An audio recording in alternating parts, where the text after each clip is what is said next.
Hey, it's Misty. I want to tell you about the one thing that's really going to make or break you on the AP World test. Like this is what's going to separate the kids that pass from the kids that don't pass. It's going to come down to how you spend these last few weeks. Simple.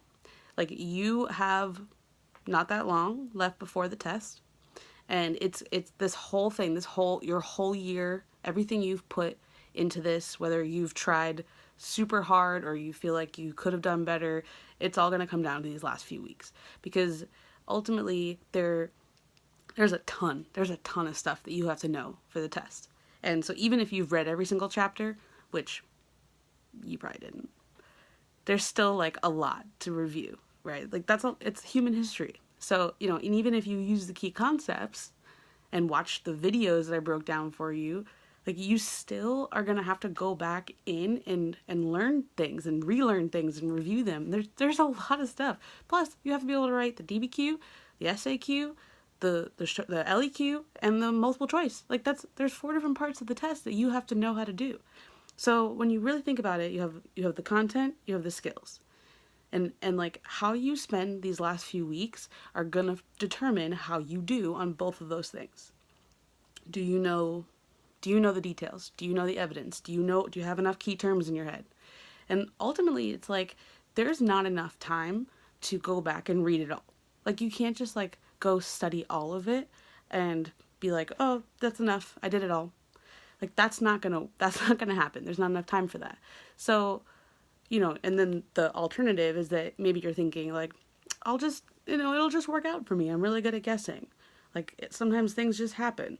Like, I mean, you can't rely on that. This is a big deal. If this is your first AP test, this is a big deal. This is 2 college classes, 2. So like, this is not the time to think, I'll just wing it and that usually works for me, so I'm just going to hope it works again. Like, this is not the time for that. Instead, you need to really like drill down what to actually focus on, because you can't do it all and you can't do nothing. And it's going to come down to these last few weeks. So how do you spend them the best? How do you focus on what you actually need to know? I don't know what's going to be on the test. You don't know what's going to be on the test. If we did, I'd say study those things.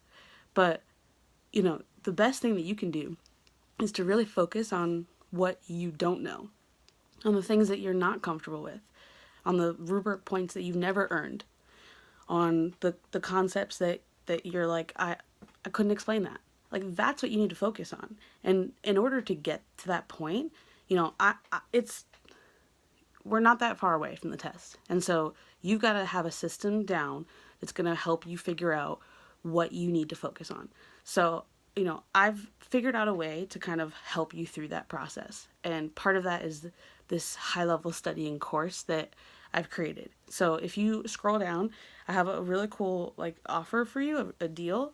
And once this timer is out, the one that's below, it's like literally gone. Like you cannot get this course at that price ever again. So I would really recommend that you take a look at it, read below, read the blog, show it to your parents, bring your parents over. I put the timer so that you have some time to do that, and email me if you have questions, because I want to help you pass. I want to make sure that you have a 3 or 4 or 5, that you go into college with these credits, because it's worth it. Okay. So scroll down, check it out, and just let me know if you have any questions.